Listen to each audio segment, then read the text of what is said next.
Welcome to the Cumbria Chamber of Commerce podcast, your regular update of business news and issues from around Cumbria. Find out how we support new business and help existing businesses to grow and flourish at cumbriachamber.co.uk. Now here's the Chamber's Business Engagement Manager, Julian Whittle, with the latest episode. Hello, I'm here with Alex Craig, partner and head of the commercial team at law firm Muckle, to find out how a no-deal Brexit would affect intellectual property and data handling in particular. Alex, we've got some, to start with a good starting place, we've got some great food and drink producers in Cumbria. And I wondered how Brexit will affect food products such as Cumberland sausage, which enjoy at the moment protected geographical indication status under EU law. Will this continue? So a geographic indication is a sign that's used on products to indicate that the product has specific geographical location or origin.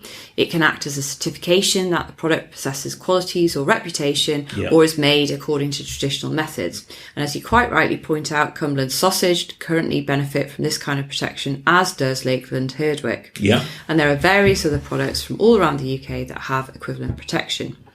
UK produced food or drink products with geographical indication will automatically be transferred on Brexit onto a new UK GI scheme and remain protected in the UK.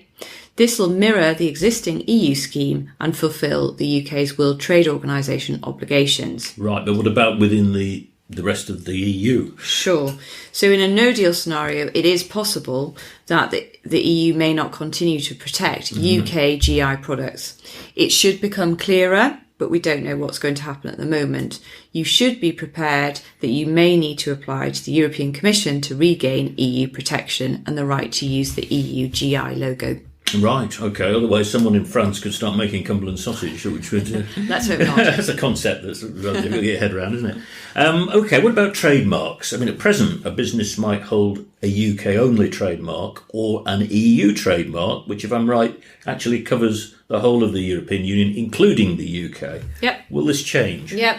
So exactly. So a UK registered trademark protects your rights in England, Wales, Scotland and Northern Ireland and is sufficient if you don't trade anywhere outside of the EU. And this is pretty much unaffected by Brexit.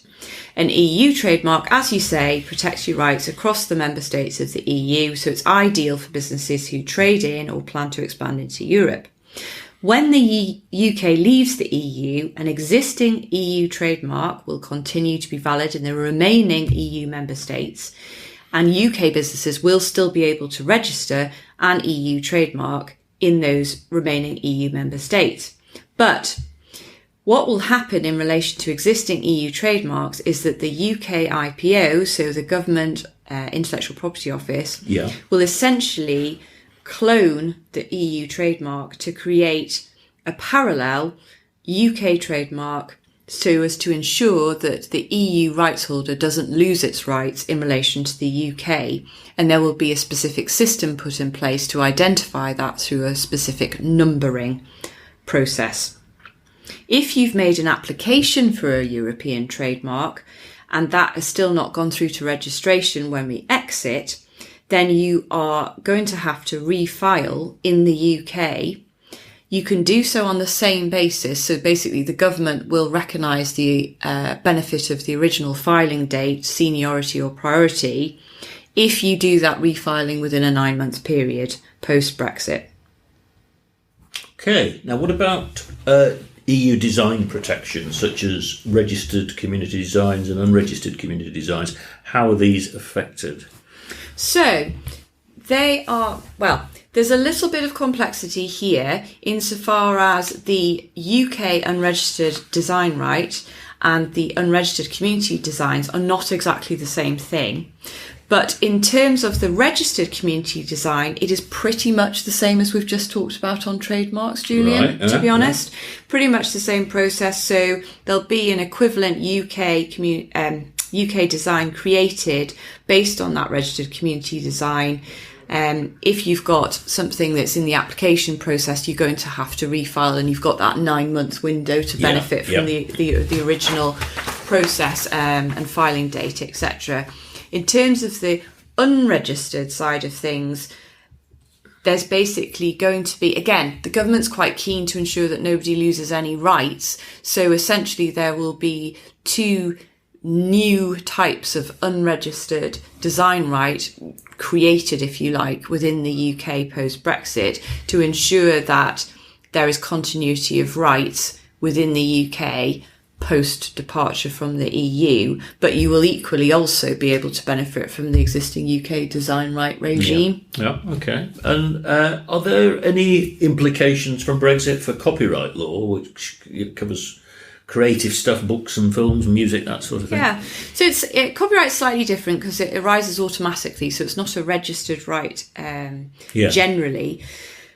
There are implications, but what I would say on this is that it's probably the most complicated area of intellectual property right in terms of a departure from the EU. So there are various international treaties that the UK is party to, which will continue. That will all continue in a post-Brexit environment, but we also have 2 pieces of directly effective EU legislation, and I think there are about 6 directives which have been implemented into the UK law in very narrow areas. So things like around video on demand and broadcasting, that sort of thing. So what I would say to businesses on copyright is, if you know as a fact that copyright is quite critical in your business, you would be well advised to take some specific professional advice in relation to copyright to see whether you need to actively do anything. Right. And what about patents? So patents, this is the good news story. So confusingly, we talk about European patents, but they actually have nothing to do with the EU. So the European patent regime is separate. So as a result, there's not any change in relation to patents post-Brexit. Yes, hooray. It's business as usual. Good. If we can move on to look at data next, we'll start with the General Data Protection Registration, GDPR for short, which came into force in, I think, May 2018, wasn't it, as a result of an EU directive. Yeah. Will it continue to apply in the UK if we leave without a deal? Yeah, sure. So, yes, I think people would be a bit sad if they'd done all of that work around compliance and then discovered it wasn't going to be effective anymore. It absolutely will still be relevant. So if you are on your compliance journey, you need to keep at it, focus on it. We have the GDPR, we have the Data Protection Act 2018, and the EU Withdrawal Act will retain the GDPR into UK law and gives the government the power to make appropriate amendments to make sure it works in a UK context. So then, if a business has no contacts or customers in the EU, it will be business as usual. Yes, pretty much. You just need to maintain your position in terms of compliance. The only thing you might have to do is you might have to look at changing your privacy information and documentation, for example, to change references to legislation or the EU. That's it. Yeah, that's not a big deal. But what about then businesses that send data or receive data from the EU? Do they need to take any actions to ensure that they can continue to do that? So the UK government stated that transfers to the EEA won't be restricted. So they want to ensure that flow of data. And obviously we've got the existing regime in place. So if you send data from the UK to the EEA, you'll still be able to do that. And you don't need to take any additional steps. However, if a business or organisation in the EEA is sending you personal data, i.e. into the UK, then it's still going to need to comply with EU data protection law, and you will need to take action to ensure that data continue to flow. For most businesses, that's going to involve putting in place standard contractual clauses, Julian. Right. So these are contractual clauses that have been approved by the European Commission, and they're not negotiable, so it's very straightforward. They're available on the ICO website, and you put those in place in order to legitimise that transfer to a third country. It's worth making the distinction, because I noticed you've been, in your response, you were saying EEA when I said EU, and of course it's the EU plus, I think, is it? It's Norway, Liechtenstein and Iceland. Yeah. Okay. And what about businesses that have actual presence, physical satellite offices or even a subsidiary within the EU? Will they face any issues in transferring data? So there are things that you're going to have to consider, unfortunately, but they're not insurmountable problems, but you do need to look into them. So if your organisation operates in the EEA, you will need to comply with both the UK and the EU data protection regimes after Brexit. You may need to appoint a representative in the EEA. Your best preparation is to comply with GDPR now. You're going to have to comply with the UK data protection regime for your activity in the UK.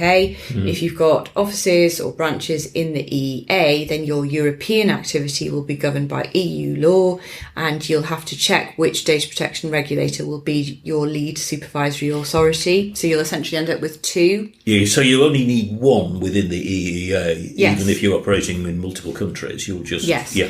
So currently, for businesses at the moment in the UK, typically, if they're based here, their lead supervisory authority will be the ICO. Yeah. But obviously, in a post-Brexit situation, the ICO will only cover data protection in the UK. So if you've got offices in Europe, you're going to have a lead supervisory authority in Europe. If you're based in the UK and you offer goods or services to individuals in the EEA, but you're only based here, you're still going to need to comply with the EU data protection regime. So again, you're going to have to look at appointing a representative in the EEA who will be your local rep with individuals and data protection authorities. You need to find a provider who offers that service. That is not particularly easy. So just to warn people, because it's a new regime, there aren't very many organisations who currently offer that service. So you might have to do a bit of searching. I was surprised because we presume that countries outside the EEA would have that problem already, and that there would be people offering that service. Yeah. I mean, that brings me on to the next question, actually. Will there be any changes to the transfer of data between the UK and countries outside the EEA? No, so the current rules for sharing data with countries outside of the EEA pretty much remain the same. So there's not really any extra steps that need to be taken on that side. Oh, good. And there's one other issue I'd like to touch on. If there are any businesses listening who have a website with a .eu domain name, they will be affected, won't they? What steps do they need to take? Yeah, absolutely. So when the UK leaves the EU, and this is deal or no deal, doesn't Nothing to do matter. with it, It's just a fact. There are 340,000 UK users who will lose their .eu domain names. So 1 week before departure, domain registrars will be notifying UK holders of .eu domains that will no longer be compliant within the domain rules. The rules that govern the use of .eu domain names state that only persons, companies or organisations based in the EEA can register them for use.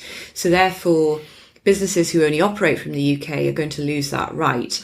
So holders who want to retain their .eu domains have got until the 1st of January 2020 on the current situation to update their contact data from an address in Britain to the address of a valid legal presence in any EU member state. So in terms of action, review your services or processes run on .eu domains, prepare to migrate them, inform and update your customers of your new domain and contact email addresses, and check whether that raises any IP issues, because quite often businesses have their trademark or brand or business name incorporated within that domain name. So if that's the main domain you operate through, you might need to revisit your IP protection. Okay, thanks, Alex. That's been very helpful. If this podcast has whetted your appetite to learn more, there's a lot more depth in a webinar that Alex has recorded, which sits on the Chamber website. You can listen or watch it, rather, at cumbriachamber.co.uk/Brexit. And if there are any Brexit issues, not just on IP and data, that your business have, we do have a dedicated Brexit hotline with advisors ready to help. And the number for that is 0845 226 0040. Thank you for listening to the Cumbria Chamber of Commerce podcast. You can find out more about how we're supporting Cumbrian businesses at cumbriachamber.co.uk and cumbriagrowthhub.co.uk. In the meantime, thank you very much for listening, and watch out for the next episode, which we'll be releasing very soon.